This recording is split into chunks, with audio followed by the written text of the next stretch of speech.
नमस्कार साथियों, स्वागत है आपका गुलमंत्रा एकेडमी के परिवार में। आज का जो टॉपिक होगा जैन धर्म का दूसरा भाग होगा और पहला भाग ये जो है हो चुका है। तो चलिए स्टार्ट करते हैं। तो जैन धर्म में अभी तक आप लोगों ने पढ़ा कि इसके संस्थापक ऋषभदेव हैं, जबकि वास्तविक जो संस्थापक हैं महावीर स्वामी हैं।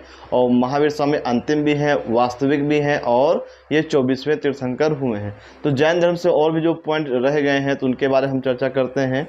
तो देखेंगे कि यहाँ पे जैन धर्म के प्रचार एवं प्रसार के लिए दो जैन संगीतियाँ हुई। जिस प्रकार से आप लोग बौद्ध धर्म में 4 बौद्ध संगीतियाँ पढ़ेंगे आगे चल के, ठीक उसी प्रकार जो है दो जो आपकी जैन संगीतियाँ होती हैं ये जैन धर्म से संबंधित हैं। तो यहाँ पे हम देखेंगे प्रथम जैन संगीत। तो जो प्रथम जैन संगीत है यह पाटलिपुत्र में हुई है और इस समय जो अध्यक्ष रहे कौन रहे? स्थूलभद्र। क्या रहे हैं? स्थूलभद्र। तो जो पहली जैन संगीत हुई है ये पटना या पाटलिपुत्र में हुई है और इस समय जो अध्यक्ष रहे हैं ये अध्यक्ष रहे हैं आपके कौन रहे? स्थूलभद्र रहे हैं। और लगभग जो ये कहानी है ये 400 BC के आसपास की कहानी है। तो 400 BC के आसपास पहली जैन संगीत हुई है। जो दूसरी जैन संगीत हुई है ये 500 AD के आसपास, ये 500 AD के आसपास। तो हम कह सकते हैं कि जो पहली जैन संगीति है और दूसरी जैन संगीति है इन दोनों के समय में लगभग 900 या फिर 1000 वर्ष का अंतराल है। तो जो दूसरी जैन संगीत हुई है ये वल्लभी में हुई है। कहाँ पे हुई है? वल्लभी में हुई है और इसके अध्यक्ष रहे हैं देवर्धि क्षमा श्रमण। देवर्धि क्षमा श्रमण जो है इसके अध्यक्ष रहे हैं दूसरी जैन संगीत के समय। आगे हम देखेंगे कि जो जैसे आप देखे होंगे कि वैदिक काल में क्या हुआ। पूर्व वैदिक काल में सब अच्छा चल रहा था, धीरे धीरे उत्तर वैदिक काल में क्या हुआ कि कर्मकांड अधिक बढ़ गया तो वैदिक धर्म को लोग छोड़कर जैन धर्म बौद्ध धर्म अपनाना शुरू कर दिए। तो इसमें भी क्या हुआ कि लास्ट में होता क्या है कि जैन धर्म में जो है लोग जैन धर्म को क्या कहते हैं, इसमें अनेक प्रकार की बुराइयां आ गई हैं तो इसको भी छोड़कर लोग दूसरे धर्म की ओर जाना शुरू कर दिए। जब जैन धर्म में एक कहानी ये है कि इसका जो मुख्य स्थान है वो आपको पता ही बिहार है। तो बिहार में एक बार सूखा पड़ गया, बिहार में एक बार क्या है? सूखा पड़ गया है और अकाल घोषित हो गया।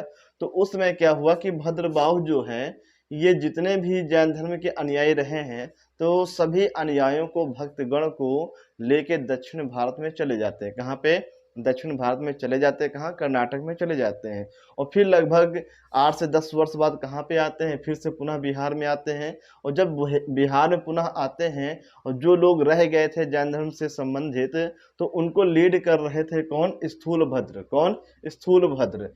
तो दोनों के विचार जो है अलग अलग हो रहे थे। तो यहाँ पे क्या था, ये परिवर्तन के सपोर्ट, मतलब ये जो परिवर्तन के सपोर्ट नहीं करते थे और ये लोग क्या परिवर्तन को सपोर्ट करते थे। तो ये सबसे बड़ा अंतर आ गया कि श्वेतांबर के जो लोग थे तो वो लोग चाहते थे कि समय के अनुसार व्यक्ति को अपने तौर तरीकों को, नियम को ये बदल लेना चाहिए। जबकि दिगंबर के लोग थे एक प्रकार से जो एक फिक्स कर दिया गया है। कह सकते हैं कि दिगंबर के लोग रूढ़िवादी को मानते थे, जबकि श्वेतांबर के लोग थे ये रूढ़िवादी को नहीं मानते थे। तो यहाँ पे आपको ये ध्यान देना, श्वेतांबर के जो पक्षधर रहे हैं स्थूलभद्र रहे हैं, जबकि दिगंबर के कौन रहे हैं? भद्रबाहु रहे हैं। अब यहाँ पे देखेंगे दूसरा अंतर क्या है। श्वेतांबर के जो अनुयायी रहे हैं ये सभी लोग क्या श्वेत वस्त्र पहनते थे, कहते हैं सफेद कपड़ा पहनते थे। और दिगंबर के लोग जो है ये वस्त्र नहीं पहनते थे। दिगंबर के लोग जो है ये वस्त्र नहीं पहनते थे, जबकि श्वेतांबर के लोग जो है श्वेत वस्त्र पहनते थे। यहाँ पे क्या था? स्त्री के लिए मोक्ष था। यहाँ पे क्या था? स्त्री के लिए मोक्ष था, लेकिन दिगंबर में स्त्री के लिए मोक्ष नहीं था। तो दिगंबर में स्त्री के लिए मोक्ष नहीं था, जबकि श्वेतांबर में स्त्री के लिए मोक्ष था। लास्ट पॉइंट है कि श्वेतांबर के लोग महावीर स्वामी को भगवान मानने लगे थे। क्या मानने लगे थे? भगवान मानने लगे थे और उनकी मूर्ति की पूजा करना स्टार्ट कर दिए थे। जबकि जो दिगंबर के लोग थे इनके अनुसार महावीर स्वामी एक महान पुरुष थे। क्या थे? एक महान पुरुष थे, उनकी पूजा नहीं करनी थी। ये मूर्ति पूजा विरोधी रहे हैं और ये क्या? मूर्ति पूजा के ये पक्षधर रहे।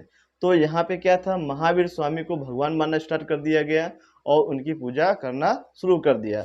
जबकि दिगंबर में क्या है, यहाँ पे महावीर स्वामी को एक महान पुरुष बताया गया है। तो यहाँ पे हम देखेंगे इसके जो सपोर्ट करता भद्रबाहु हैं और श्वेतांबर के स्थूल भद्र। तो यहाँ पे स्थूल से सा हो जाएगा, तो बहुत आसान है याद करना, श्वेतांबर सा से श्वेतांबर और सा से क्या हो जाएगा, स्थूल भद्र हो जाएगा। और इसको अपने आप याद कर लेना, दिगंबर यहाँ पे क्या होगा, भद्रबाहु। बा यहाँ पर भी है और बा यहाँ पर, दिगंबर तो बर है बाहु, बर से क्या हो जाएगा, बाहु। तो बर दिगंबर में बर है, बर से बाहु हो जाएगा और सा से क्या हो जाएगा, स्थूल हो जाएगा। तो ऐसे पकड़ के आप लोग याद रखेंगे। बाकी श्वेत है, श्वेत से क्या हो जाएगा, श्वेत वस्त्र पहनते थे और ये लोग क्या है, निर्वस्त्र रहते रहे। और यहाँ दिगंबर में क्या है, महान पुरुष माना गया महावीर स्वामी को, जबकि श्वेतांबर में भगवान माना गया है।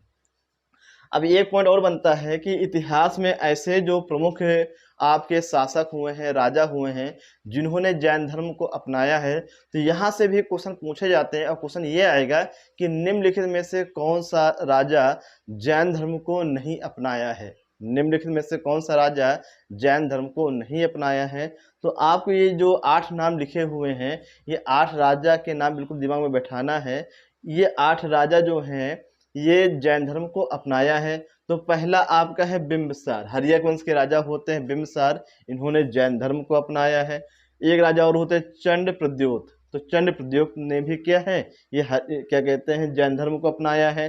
फिर अजातशत्रु है उदयन, तो बिंबिसार, चंड प्रद्योत, अजातशत्रु और उदयन, ये 4 राजा जैन धर्म को अपनाते हैं। इनके अलावा 4 राजा और हैं, एक दधिवाहन है, चेटक है, चंद्रगुप्त मौर्य है और कलिंग नरेश खारवेल। ये 8 राजा होते हैं जिन्होंने क्या किया है, जैन धर्म को अपनाया है। फिर से याद रखिएगा, बिंबिसार है, चंड प्रद्योत है, अजातशत्रु है, उदयन है, दधिवाहन है, चेटक है, चंद्रगुप्त मौर्य हैं और कलिंग नरेश खारवेल। तो ये 8 राजा होते हैं जिन्होंने जैन धर्म को अपनाया है। और यहाँ पे उदयन जो है ये हर्यक वंश के राजा होते हैं, इन्होंने ही सोन और गंगा नदी के संगम पे पाटलिपुत्र को बसाया है। क्या बसाया है, पाटलिपुत्र को बसाया है। और चंद्रगुप्त मौर्य ने ही जीवन के अंतिम समय में कर्नाटक की श्रवणबेलगोला की पहाड़ी पे जाकर, श्रवणबेलगोला की पहाड़ी पे जाकर सल्लेखना विधि से अपने प्राण त्यागते हैं। कौन, ये चंद्रगुप्त मौर्य। तो ये आगे हम लोग डिटेल में पढ़ेंगे जब वंश आ जाएंगे, स्टार्ट हो जाएंगे। तो ये आपका हो गया जैन धर्म से संबंधित। अब देखेंगे जैन धर्म में टोटल 24 तीर्थंकर हुए हैं, लेकिन 24 को याद करना जो है कठिन है और पेपर में आता भी नहीं है। आपसे फिर बता दें, आपको पहला याद रखना है, पहले के बाद आपको अजितनाथ होंगे, दूसरा याद रखना है। इसके बाद देखिए एक ऋषभदेव है, ये आपको याद रखना है। और फिर हम देखेंगे यहाँ पे अरिष्टनेमि है, पार्श्वनाथ है और महावीर स्वामी। तो ये 5 जो नाम आपको याद रखना है, लेकिन हमने क्या है, सभी को लिख दिया है। इसको ध्यान से देखेंगे तो जैन धर्म के जो 24 तीर्थंकर हुए हैं, ये सभी आपके 24 नाम लिखे हुए हैं। तो पहले आपके ऋषभदेव होते हैं और इनका प्रतीक चिन्ह क्या है, वृषभ है। क्या है आपका, वृषभ है। तो जैन धर्म के जो प्रथम तीर्थंकर हुए हैं उनका नाम है ऋषभदेव और जो है इनका प्रतीक चिन्ह क्या है, वृषभ है। तो एक तरफ आपके तीर्थंकर का नाम है और दूसरी साइड क्या है, उनका प्रतीक चिन्ह है। तो प्रतीक चिन्ह जो पूछा जाता है, अभी लास्ट में फिर से बता देंगे कौन सा इंपॉर्टेंट होता है। तो देखेंगे पहला वृषभदेव, इनका प्रतीक चिन्ह क्या है, ये वृषभ है। दूसरा है अजितनाथ, तो इनका जो प्रतीक चिन्ह है गज या हाथी, गज या हाथी। तीसरा है आपका शंभोनाथ, तो शंभोनाथ का जो प्रतीक चिन्ह क्या है, अश्व या घोड़ा। फिर आगे हम देखें अभिनंदन नाथ, तो इनका जो प्रतीक चिन्ह कपि है। फिर लास्ट में है सुमतिनाथ, इनका जो प्रतीक चिन्ह क्रौंच है। फिर है आपका पद्म प्रभु, इनका जो प्रतीक चिन्ह पद्म है। सुपार्श्वनाथ, इनका स्वास्तिक है। ये आपको इंपॉर्टेंट है, याद रखिएगा कि सुपार्श्वनाथ जो है इनका प्रतीक चिन्ह क्या है, स्वास्तिक है। क्या है आपका, ये स्वास्तिक है। आगे हम देखेंगे, हाँ यहाँ एक चीज बताना चाहेंगे कि ऋषभदेव का उल्लेख जो है ऋग्वेद में भी मिलता है। ऋषभदेव का उल्लेख जो है ऋग्वेद में भी मिलता है। क्वेश्चन पूछेगा कि जैन धर्म के कौन से तीर्थंकर हैं जिनका उल्लेख, जिनकी चर्चा ऋग्वेद में किया गया है, तो उनका नाम क्या है आपका? ऋषभदेव। क्या नाम है आपका? ऋषभदेव, जो कि जैन धर्म के संस्थापक हैं, जबकि वास्तविक संस्थापक महावीर स्वामी हैं। तो यहाँ पे हम लोगों ने पढ़ा कि सुपार्श्वनाथ है, इनका प्रतीक चिन्ह क्या है? स्वास्तिक है। फिर चंद्र प्रभु है, तो इनका प्रतीक चिन्ह चंद्र है। फिर आपका सुविधिनाथ, इनका प्रतीक चिन्ह मकर है। फिर शीतलनाथ, तो इनका प्रतीक चिन्ह श्रीवत्स है। फिर है आपका श्रेयांसनाथ, इनका प्रतीक चिन्ह गेंडा है। फिर वसुपूज्य, तो इनका प्रतीक चिन्ह महिष है। फिर विमलनाथ, ये आपका वराह है। फिर अनंतनाथ, इनका प्रतीक चिन्ह सेन है। फिर धर्मनाथ, इनका प्रतीक चिन्ह वज्र है। फिर शांतिनाथ, इनका प्रतीक चिन्ह मृग है। फिर कुंथनाथ, इनका प्रतीक चिन्ह अज है। फिर अरनाथ, इनका प्रतीक चिन्ह मीन है। ये भी टिक कर लेना इम्पोर्टेंट में, और ये भी टिक कर लेना इम्पोर्टेंट में, ये भी आपका इम्पोर्टेंट। तो 1 2 3 4, अभी तक 4 आपको याद रखना है। ऋषभदेव को याद रखना है, शंभुनाथ को याद रखना है, सुपार्श्वनाथ को याद रखना है, और यहाँ पे अरनाथ को याद रखना है। फिर हम आते हैं मल्लिनाथ, तो मल्लिनाथ का है कलश। फिर मुनि सुव्रत, इनका है कूर्म। फिर नेमिनाथ का है नोलोत्पल है। अब लास्ट के जो ये बसते हैं, अरिष्ट ने आपके 22वें, पार्श्वनाथ 23वें, और महावीर स्वामी क्या है 24वें। तो लास्ट के तीनों बहुत ही इंपॉर्टेंट है, और इनका जो सबसे इंपॉर्टेंट है प्रतीक चिन्ह। तो अरिष्ट नेम का प्रतीक चिन्ह शंख है, क्या आपका? शंख है। और पार्श्वनाथ का क्या है? ये सर्प है। क्या है आपका? पार्श्वनाथ का सर्प है। और महावीर स्वामी का क्या है? ये सिंह है। क्या आपका? ये सिंह है। तो आपको याद रखना है कि अरिष्ट नेम का शंख है, पार्श्वनाथ का सर्प है, और महावीर स्वामी का क्या है? ये सिंह है। इतने चीजें आपको याद रखना है। तो ये चीजें आपको याद रखना है। अरिष्ट नेम 22वें है, इनका प्रतीक चिन्ह शंख है। पार्श्वनाथ ये 23वें है, इनका प्रतीक चिन्ह सर्प है। महावीर स्वामी जो है ये 24वें, इनका प्रतीक चिन्ह सिंह है। आगे हम देखेंगे कि ये जो बाहुबली की मूर्ति है, ये कर्नाटक में, कहाँ पे है? कर्नाटक में। तो कर्नाटक में जो बाहुबली की मूर्ति है, इसका संबंध जैन धर्म से है। बनवाया किसने है? देखिए, कर्नाटक में श्रवणबेलगोला की पहाड़ी है। क्या है? श्रवणबेलगोला की पहाड़ी है। तो वहीं पे बाहुबली की मूर्ति बनवाई गई है, और इसका जो संबंध है ये किससे है? जैन धर्म से है। बनवाया किसे है? तो बनवाया किसने है? देखेंगे, गंग वंश के मंत्री। तो ये गंग वंश के एक मंत्री होते चामुंड राय। क्या है कि गंग वंश के एक मंत्री होते हैं चामुंड राय। तो उन्होंने ही क्या किया है? उन्होंने कर्नाटक के श्रवणबेलगोला की पहाड़ी पर बाहुबली की मूर्ति बनवाया है, और इसका संबंध किससे है? जैन धर्म से है। आगे हम देखेंगे कि जैन धर्म का जो विकास है मथुरा शैली में हुआ है। जैन धर्म का जो विकास है ये मथुरा शैली में हुआ है, ये भी आपको याद रखना है। जबकि अगर पूछे कि बौद्ध धर्म का विकास किस शैली में हुआ है, तो गंधार शैली, याद रखिएगा।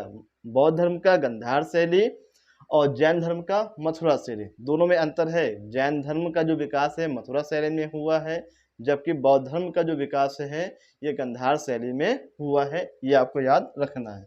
और जैसे क्या कहते हैं, जैन साहित्य को समझने के लिए उपांग की रचना की गई। क्या है? उपांग की रचना की गई है। ये पूछा नहीं जाता है, तो जैन साहित्य को समझने के लिए उपांग के बारे में बताया गया है। तो ये आपको क्या है, मेंस वगैरह में डिटेल में पढ़ना रहता है, इससे कोई मतलब नहीं है। तो उपांग का संबंध किससे है? आप इतना याद रखिएगा, उपांग का संबंध भी जैन धर्म से है। किससे है? जैन धर्म से है। तो हम देखेंगे इस प्रकार से क्या पढ़ा है कि जो आपके जैन धर्म है, तो ये मुख्य पॉइंट आपके यहाँ जिससे बनते हैं। तो जैन धर्म स्वीकार करने वाले व्यक्ति, ये आपको याद रखना है। जैन संगीतियाँ भी आपको याद रखना है, श्वेतांबर, दिगंबर, ये याद रखना है। और यहाँ पे पूरे आपको नहीं याद रखना है, जहाँ पे हमने इम्पोर्टेंट लिख दिया है। तो एक आपका वृषभनाथ हो गया, शंभुनाथ हो गया, सुपार्श्वनाथ है, फिर अरनाथ है, और लास्ट के ये 22, 23, 24, ये सबसे ज़्यादा इम्पोर्टेंट। अगर आपके पेपर में जैन धर्म से पूछा जाता है तीर्थंकर से, तो 99% अरिष्ट नेमि, पार्श्वनाथ और महावीर, और इनका प्रतीक चिन्ह याद रखना है। अरिष्ट नेम का शंख है, पार्श्वनाथ का सर्प है, और महावीर स्वामी का क्या है? ये सिंह है।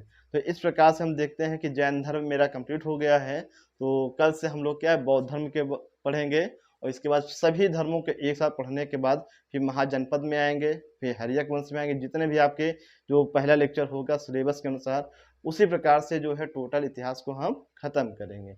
आज आपको बताना है कि जेलेपला दर्रा ये किस राज्य का है, ये आपको बताना है। जेलेपला जो दर्रा है ये किस राज्य में है, इसका जवाब आपको कमेंट सेक्शन में लिख के बताना है। धन्यवाद। जय हिंद, जय भारत।